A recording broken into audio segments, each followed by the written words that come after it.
All right, so injury updates for y'all here. So Taylor Rapp, DeMar Hamlin, Curtis Samuel, and Cam Lewis, all limited today and will be listed as questionable for the game.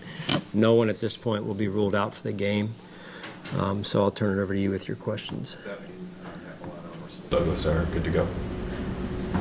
Yes. Just with all of those injuries with guys who are playing safety, how do you feel about how Cole Bishop's been now going into maybe his third start in a row? Like, how do you assess how the last 2 weeks? Yeah, impressed with his improvement, really, and good to see. The first game was a little bit rocky, and as it is for most rookies, and the first season is sometimes that as well overall. But I think Cole has really done a nice job. Joe Dana, who works with Cole directly, and then Micah being around too, to kind of fill in some of the gaps when coach isn't around there. So it's been fun to watch Cole develop. So we're looking for more as he moves forward here. I'm interested with Micah. He told us the other year that he. It's not my equipment though. Thank you, sir. Yep. With Micah, when he was injured the other year, he told us that he never wants to be a coach. He Micah wants to leave. said that? Yes, he told us that. But it seems like kind of his role right now. He's coaching up younger guys, and I was curious just how he has grown into that, embraced it. It seems natural for him, but just curious since he had said in the past that that's not necessarily what he wants to do. Yeah, I think a lot of players say that, and then they end up coaching. So with Micah, I think he's pretty firm in his conviction on that. But he is such a servant and a people person that he does have a unique ability to help others, and not just in a football way, but also a life way as well. So he's just as you guys know him, a great person, and does a great job of just his day-to-day interactions with players around here, with staff, and he did that when he was actively playing as well. This is a little bit of a different role this year. Sean, is he starting to look like a little bit more like Micah Hyde? I know it's only been like a month, and he's coming off of a lot of time off football. But is a month in, is it feeling like, hey, maybe this guy is getting close to just getting back out there in some capacity? I think he's where he feels like he needs to be. Whatever that is, right? So I think really his role on our team, as Catherine mentioned, is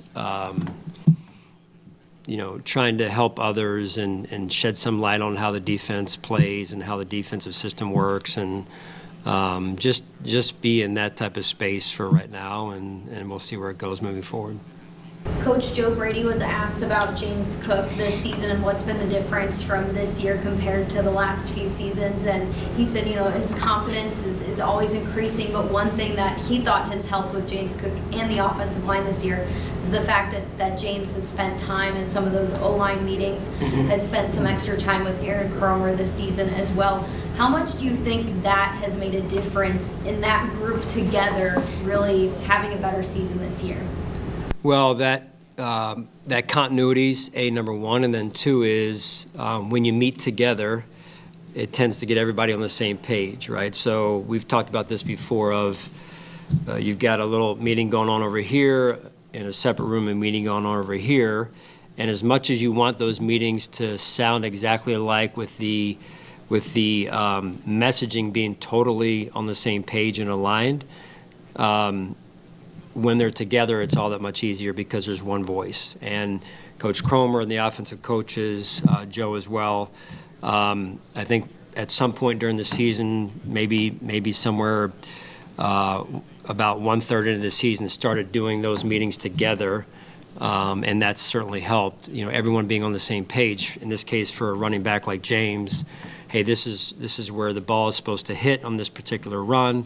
The O-line knows where the running back's going to be and what he's reading, and so again, just the offense being connected in the run game in this case has been real good for us. When you see coaches, position coaches or players take that on themselves to say, hey, let's try this, and then you see the payoff, how much, what do you think of that when you have guys who are making effective decisions like that? That's huge. Number one, it takes it off of my plate. And number two, that's being solution-oriented, growth-minded, however you want to label it. And as a head coach, I appreciate when that type of ownership and proactiveness is taken to get us better. Into having Dwayne Carter down last week. The guys that we feel like can help us the most in that particular game, and felt like maybe he needed another week to come off of the injury that he was dealing with still. So just trying to find also our best 5 week to week inside right now. It's been, oh, go ahead. Josh said the other day, like the new number one priority is to get the 2 seed because that's not what you guys can control. Yep. How do you kind of make sure the team knows that and understands that, but at the same time is also focusing on the game that they have to play as opposed to the big picture? Well, the big picture, I think, is always, at least with the way the media covers the NFL these days, it's the big picture is probably spelled out rather well for the guys. Our focus has to be on the minute-to-minute, the game-to-game focus more than anything, and that's, the Jets this weekend and us playing as good a football as we can play. And so that's really been the approach all season long is preparing like, we need to, and then getting ourselves in the right headspace mentally to play our best football 1 week at a time. So that's been rather consistent for us, really.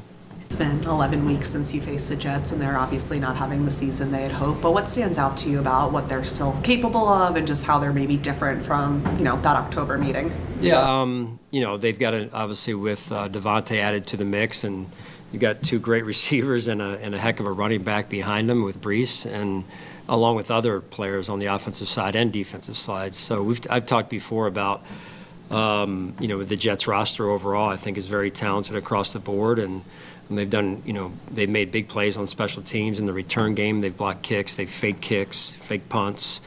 So, they're extremely capable as a football team overall.